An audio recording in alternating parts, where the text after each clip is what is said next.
Biskang 2024 BCni Lok Sabha Chongmarino Tui India Jut Hekeba Tripura Hastini CPIM te Congress Gathajak Mohanpur Bakhakte Committee ni Bakhakte Kaisan Nangkongmani Koklampana Songsajaka Ashalni Koklampanda wa Manjaka Tinong Bamutia Bidan Sabha Kendro ni MLA Noyon Sarkar India Jut Mohanpur Bakhakte Committee ni CPIM te Congress Bodoni Convener Khobaite Kobuni Adongro Ashalo MLA Noyon Sarkar Kokthumnarin Biskango Tadak Sidak Phai Shaka Tongko Song Lukurokni Kabangma Juda Juda Zingzalongno Khobai Lok Sabha Chongbarino Biskango Tonoi Tinino o Koklampanda Asujaka Abuni Logi Logi Te Kobuni Nangkoma Kokrongno bo Shawi Knarga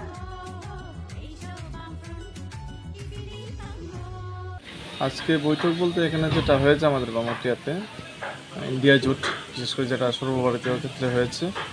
Congress CPIM সহ বিভিন্ন রাজনৈতিক দলের জোট মহাজোট যেটাকে বলে তো আমাদের সেটারই অঙ্গ হিসেবে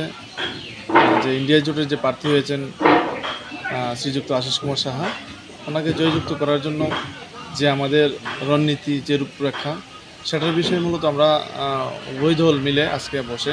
আমরা সিদ্ধান্ত নিয়েছি কীভাবে কাজ করব কীভাবে মানুষকে ভোট দানের জন্য যাতে আমাদের প্রার্থীকে ভোট দেয় সেই জন্য আমরা কীভাবে যাব মানুষের বাড়ি করে মানুষের কাছে কীভাবে যাব সেটার জন্য আমরা মূলত বসে আজকে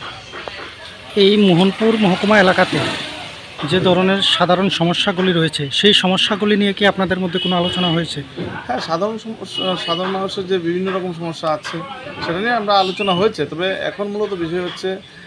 দেশের যে বর্তমান পরিস্থিতি, রাজ্যের যে বর্তমান পরিস্থিতি, একটা অগণতান্ত্রিক পরিস্থিতি চলছে। ধার্মিক যারা ধর্মের ব্যবসা চালিয়ে যাচ্ছে দেশের মধ্যে, এমনকি আমাদের রাজ্যের মধ্যেও এটা চলছে। সেটাকে রুখে দেওয়ার জন্য যাতে মানুষের যাতে গণতান্ত্রিক অধিকার পেতে পারে, মানুষের যাতে অধিকার প্রয়োগ করতে পারে, সাধারণ মানুষের যে ন্যায্য পাওনা, ন্যায্য অধিকার সেটা যাতে মানুষ পায়, তার জন্য আমরা মূলত ঠিক করছি কীভাবে আগামী দিন কাজ করব।